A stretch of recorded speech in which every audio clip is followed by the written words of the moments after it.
Welcome back to Surya entertainment. এটা তো আমি বলি না, তাই যে বললাম আমি খুব হ্যাপি। আশা করি তোমার সবাই খুব ভালো আছে। আমি ভালো আছি, গরমে তোমার মতো ভালো আছি। আমি না গরমে মানে এগুলো না একটা একটা পাওয়া, জানো তো, যে আমার ভিডিও দেখে কমেন্ট করছে, আমাকে দেখছে, আমাকে ভালো বলছে, আমার পাশে থাকছে। আমি বলি যে আমিও সবার পাশে থাকবো, পাশে থাকার চেষ্টা করবো। তো এটা দেখে মানে আমি মনে হচ্ছে যেন যে আমার ফ্যামিলিটা বড় হচ্ছে, যে আমাকে কেউ দেখছে বা আমার কথাগুলো শুনছে, আমাকে ঠিক বলছে। এটা একটা বড় পাওয়া। তোমাদের মানে থ্যাংক ইউ সো মাচ।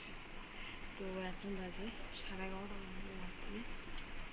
একটু বাবা এখনও আসেনি, দেরি হবে। সুইগিতে কাজ করে তো, তাই মানে 11টা পর্যন্ত একটা শিফটিং থাকে। এবার তারপরেও হচ্ছে যে ছিঁড়ুনি কিছু লাগবে না। তারপরেও হচ্ছে যে ওই 12টার মধ্যে মানে করলে বা বেশি ডেলিভারি দিলে হয়তো বেশি টাকা একটা ইয়ের ব্যাপার থাকে। কী বলে ওটাকে, এক্সট্রা যেটা দেয় আর কি, সেটাই বলতে চাইছি। কী বলে মাথা কাজ করছে না।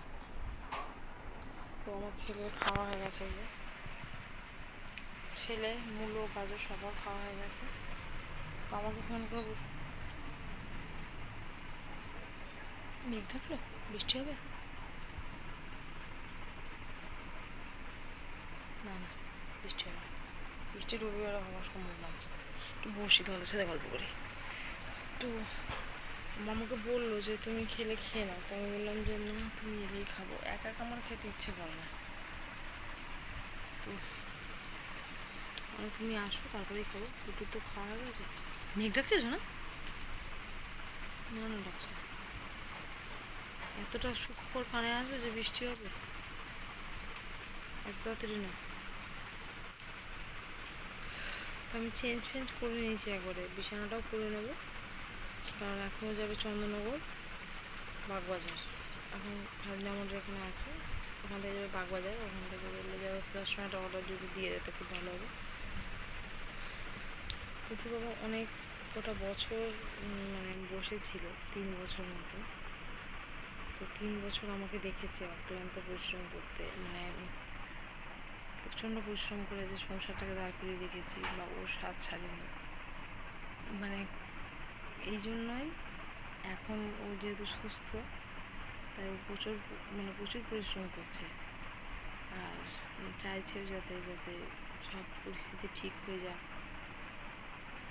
একটা ছেলে না বিয়ের পর এমনি পাল্টে যায় না, জানেন তো। এটা আমার ধারণা হয়েছে।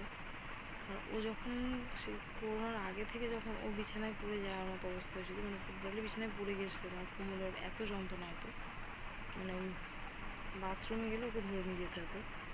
তো সেই সময়টা ও যখন কাউকে পাশে পায়নি, আর সেই সময়টা ওর পাশে ওকে আমি কোনো সময় বুঝতেই এটা দিইনি যে ওর শরীর খারাপ বলে আমি সংসার চালাচ্ছি, বা এটা আমার কাছে বোঝা হয়ে গেছে।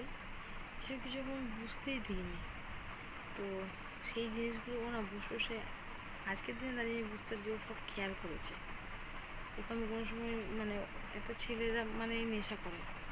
আমি এখন বাড়িতে কাজ করি, তখন আমি বাইরে কাজ করতাম। তো নেশা করে বলে ওর নেশার জিনিসটা পর্যন্ত আমি ফ্র্যাঙ্কলি কথা বলছি, যে সেটা পর্যন্ত আমি কিনে দেওয়ার চেষ্টা করেছি, কিনে দিয়েছি। ওষুধ যেটুকু পেরেছি কিনে দিয়েছি, ও কী খেতে ভালোবাসে কিনে দিয়েছি। টোটাল দিকটাই আমি নজর রেখেছি। তো আজকে তাই বলে যে অনেক রেস্ট নেওয়া হয়ে গেছে, আর রেস্ট নিলে হবে না। আমার তো কিছু দায়িত্ব কর্তব্য আছে। এই কথাটা আমাকে আজকেই বলেছে যে আমাদের যে দায়িত্ব কর্তব্য আছে, ঘরটা ঠিক করতে হবে। ঝড় বৃষ্টি হলে ভেঙে পড়ে যাওয়ার ভয়। কুটু আছে, ওকে একটা ভালো লাইফ দেবো, তোমাকে একটা ভালো লাইফ দেবো। তোমরা আশীর্বাদ করো যাতে আমরা ভালো লাইফের দিকে এগিয়ে যাই। আমার বরের মতো যারাই আছে, তাদের পরিশ্রমটা যেন সার্থকতা পায়। এটা সব থেকে এত পরিশ্রমকারী মানুষগুলো না, যারা বাইরে কাজ করে, যে ছেলেগুলো সরকারি চাকরি করে না, তাদের পরিশ্রমটা যেন সার্থকতা পায়। তাদের পরিশ্রম সার্থকতা পাওয়া মানে তাদের ফ্যামিলি। এটাই হচ্ছে বড় কথা। চলো, টাটা সবাইকে, টাটা, বাই বাই। ভালো থেকে সুস্থ থেকে, আর আমাকে এইভাবেই তোমার ভালোবাসা দিয়ে আমি তোমাদের পাশে থাকবো। গরমের সময় সাবধানে থেকো।